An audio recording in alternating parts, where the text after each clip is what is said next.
Hello and welcome to IMS academy. चलो बच्चों, आज हम बात करते हैं final part, last part of the chapter 1 is matter in earth surrounding, जिसमें हम बात करने वाले हैं सबसे इंपॉर्टेंट कॉन्सेप्ट की, दैट इज इवापोरेशन।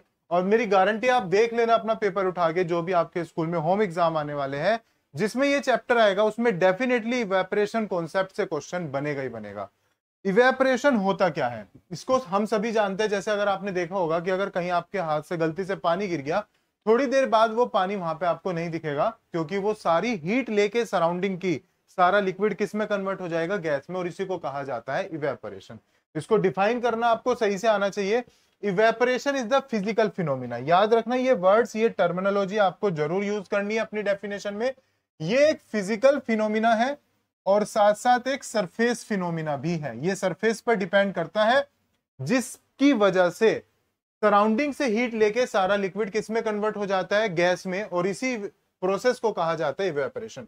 अब मैंने इसको फिजिकल क्यों कहा, सबसे पहला क्वेश्चन तो ये फिजिकल इसलिए बच्चों, क्योंकि इसमें अलग से आप कोई केमिकल मेथड नहीं अपनाते, आप इसको अलग से हीट नहीं देते किसी भी पर्टिकुलर सोर्स से। वो सराउंडिंग से हीट लेगा, जो भी एनवायरमेंट में गर्मी है, जो भी टेम्परेचर है, उस हीट की वजह से वो लिक्विड गैस में कन्वर्ट होगा।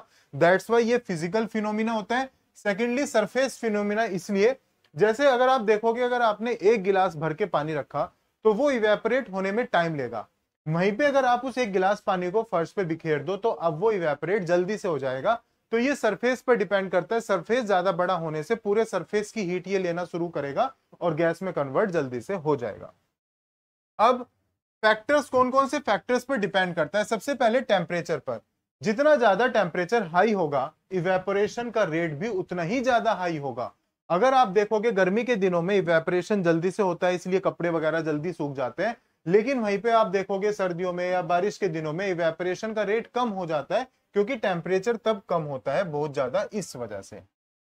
ह्यूमिडिटी फैक्टर भी आप साथ साथ समझ लो। जब हमने बारिश की बात की है, ह्यूमिडिटी का मतलब क्या होता है, सबसे पहले आप मुझे ये बताओ।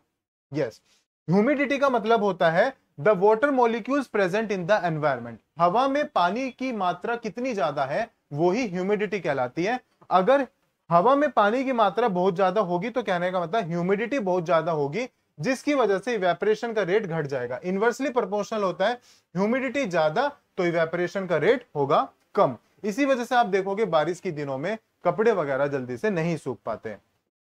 विंड स्पीड, यानी कि हवा जितनी तेज चलेगी, सिंपल सी बात है, आप सभी आंसर समझ ही चुके होंगे। अगर हवा ज्यादा तेज चलेगी तो इवेपोरेशन का रेट भी ज्यादा होगा। And last one, surface phenomena, already हम पढ़ चुके। सरफेस जितना बड़ा आप कर दोगे उतना ही ज्यादा इवेपोरेशन का रेट भी हाई होगा। अब यहां से एग्जाम में एक क्वेश्चन बन जाता है, इवेपोरेशन और बॉइलिंग के बीच में डिफरेंस आ जाता है। सबसे पहला डिफरेंस तो ये कि इवेपोरेशन एक फिजिकल फिनोमिना है, जबकि बॉइलिंग एक केमिकल फिनोमिना है। इसमें आप अलग से हीट दोगे।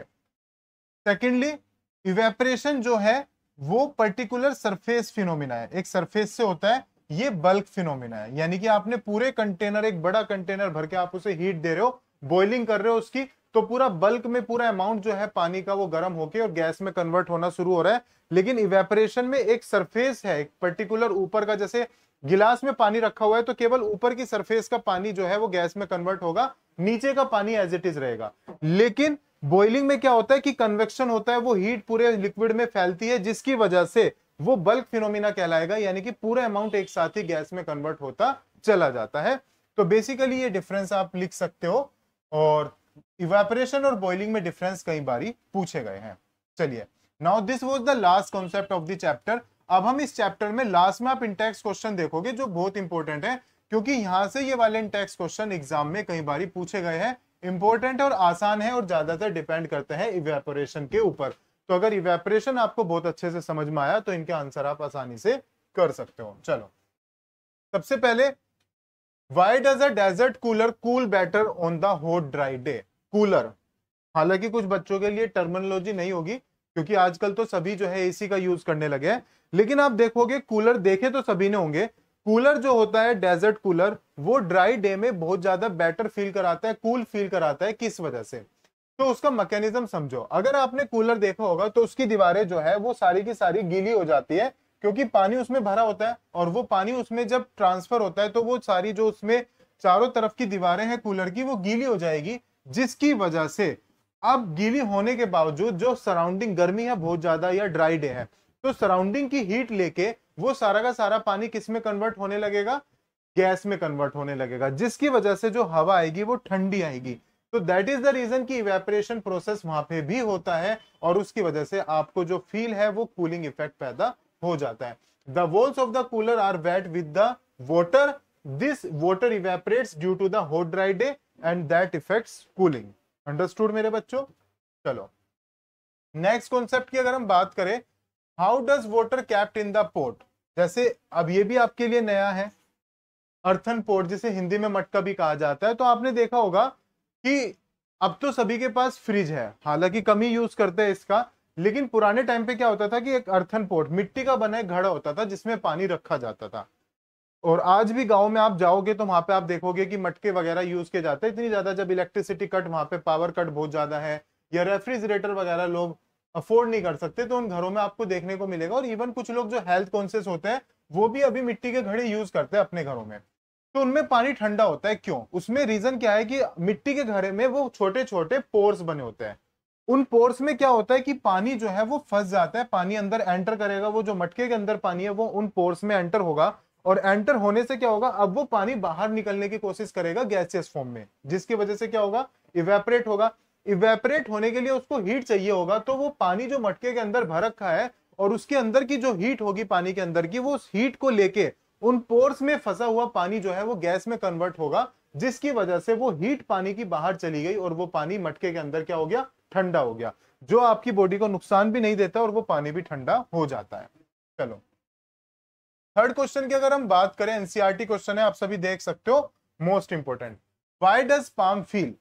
आपकी हथेली आपने देखा होगा कई बार, अगर इस पर आप पेट्रोल या कई बार आपने परफ्यूम जो है थोड़ा बहुत अमाउंट परफ्यूम का रखा, तो आप देखोगे आपकी पाम को जो है ठंडा फील होगा। उसका रीजन क्या है? उसका रीजन ये है बच्चों कि एक्चुअली ये परफ्यूम और ये जो एसीटोन होता है या डीजल पेट्रोल, इनका जो मेल्टिंग पॉइंट होता है या इनका जो बॉइलिंग पॉइंट होता है, कहने का मीन्स गैस में कन्वर्ट करने के लिए इनको हीट बहुत ज्यादा नहीं चाहिए होती, बहुत थोड़ा सा अमाउंट हीट का ये लेंगे और बहुत आसानी से कन्वर्ट हो जाएंगे। तो कहने का मीन्स जब आप एसीटोन को या परफ्यूम को अपनी हथेली पे रखोगे तो आपकी हथेली, आपकी पाम की जो हीट है उसको लेके वो इवेपोरेट होगा, जिसकी वजह से आपकी हथेली की हीट जो है वो बाहर निकल गई और आपकी पाम को कैसा फील होगा, कूल फील होगा। Next question, why are we able to sip hot tea. यानी कि अगर आप हॉट टी पी रहे हो तो आप ज्यादा फास्टर पी पाओगे उसको सोसर में एज कंपेयर टू कप। कहने का मीन्स कप के कंपैरिजन सोसर। अब बहुत बच्चों को यही नहीं पता होगा कि सोसर क्या होता है। जब आपके घरों में आप चाय पीते हो, उसके नीचे एक पर्टिकुलर बाउल रखते हो, छोटी सी प्लेट, उसको सोसर कहा जाता है। तो उसमें अगर आप चाय पियोगे तो ज्यादा जल्दी से वो ठंडी होगी चाय उसमें और आसानी से पी पाओगे एज कंपेयर टू कप। जैसे आपको कहीं जाने की जल्दी हो रही है, आपको जल्दी से चाय को फिनिश करना है, उस केस में तो होगा क्या काम, ऐसा क्यों होता है? क्योंकि आप देखोगे इवेपोरेशन एक सरफेस फिनोमिना है। कप के मुकाबले सोसर का जो सरफेस है वो ज्यादा होगा, जिसकी वजह से इवेपोरेशन का रेट, यानी कि हीट जल्दी जल्दी बाहर निकलेगी और आसानी से वो चाय जल्दी ठंडी होके आप उसको जल्दी पी पाओगे। तो that is again surface phenomena. Now the last question,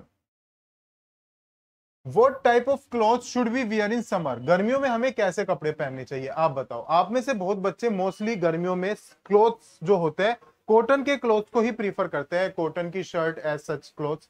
cotton को क्यों प्रीफर किया जाता है ये बताओ, and the light colour. Yes बच्चों, इसका आंसर ये है कि गर्मियों में हमें एक तो लाइट कलर के कपड़े पहनने चाहिए, सेकेंडली कॉटन के। अब दोनों का रीजन समझो क्यों। लाइट कलर जो होता है वो एक अच्छा रिफ्लेक्शन होता है लाइट का, यानी कि जब भी लाइट पड़ेगी लाइट कलर के कपड़ों पर वो बहुत आसानी से रिफ्लेक्ट हो जाएगी, जिसकी वजह से आपकी बॉडी पे बहुत ज्यादा हीट नहीं आएगी और आपकी बॉडी बहुत ज्यादा हीट एब्जॉर्ब नहीं करेगी। सेकेंडली कॉटन, कॉटन में क्या होता है, छोटे छोटे पोर्स पाए जाते हैं। अब उन पोर्स में जब कभी भी आपको गर्मियों में पसीना आएगा, वो पसीना उन पोर्स में जाएगा और उन पोर्स में से फिर वो गैस में कन्वर्ट होने की कोशिश करेगा, इवेपोरेट होने की कोशिश करेगा। इवेपोरेट होने के लिए उसको हीट चाहिए होगी और वो हीट कहां से लेगा, आपकी बॉडी से लेगा।